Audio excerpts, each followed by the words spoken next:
the Fokker Dr.1, usually simply known as the Fokker Triplane, Dr standing for Dreidecker. Despite only seeing late World War I service, this was Germany's most iconic aircraft of World War I, owing that credit to its unique tri-wing design, which animators and movie producers love because it really aids in recognition during a cinematic dogfight.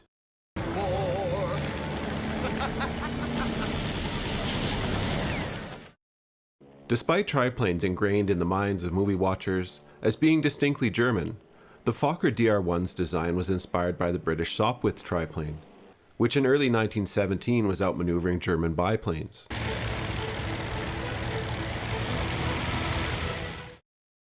In World War I, triplanes having 3 wings instead of 2 meant the individual wings could have a narrow wing chord. These more slender wings gave them a higher aspect ratio, making them more efficient and increasing lift.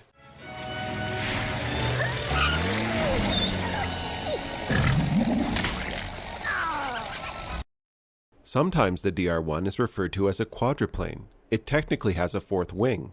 Though it's small, this tiny wing between the wheels does provide additional lift. The efficiency of extra wings was short-lived, however, as once planes became faster, extra wings provided too much drag. But in 1917 and 1918, the triplane design matched the capabilities of engines at the time.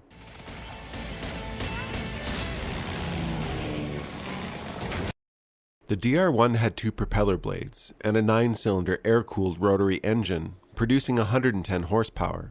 Its speed was average for the time, with a maximum speed of 180 kilometers an hour.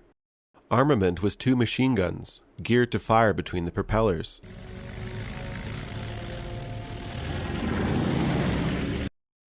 Over 320 of these aircraft would be built during World War I, but the build quality was of mixed standards, hampered by late war supply shortages.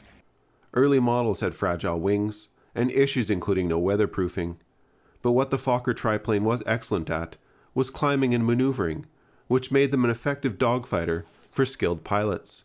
Switches on!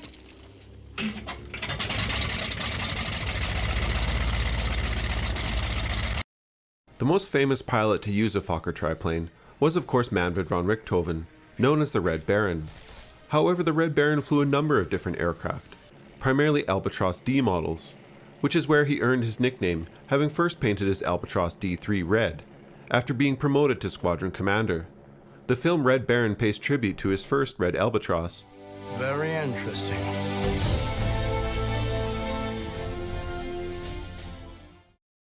The Red Baron first used the Fokker Dr.1 triplane in July of 1917.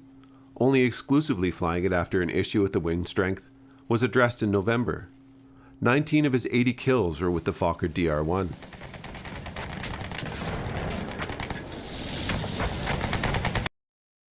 Unfortunately, no original Fokker triplanes survive today. The last authentic Dr.1s were destroyed during Allied bombings in World War II. However, there are several excellent reproductions that can be seen in a number of different films.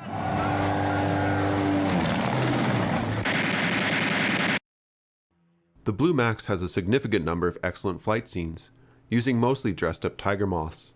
The German Fokker aircraft, including the Dr.1 triplanes, were built specifically for the movie. Blue Max was filmed in Ireland using many pilots from the Irish Air Corps.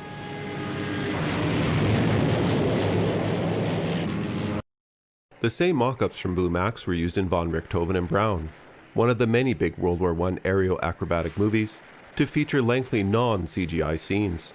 The movie has a very loose historical plot, but does pay tribute to the Red Baron and Roy Brown, the famous Canadian ace.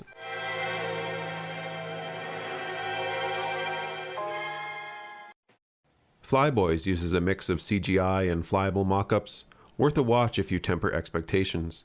There is a noteworthy overuse of red Fokker triplanes, which was not a common paint scheme for the plane, but it does make it easier to follow the action. The Red Baron is of a similar mediocre production and historical value to Flyboys. It does again pay tribute to both aces Richthofen and Brown, with some large-scale CGI dogfights.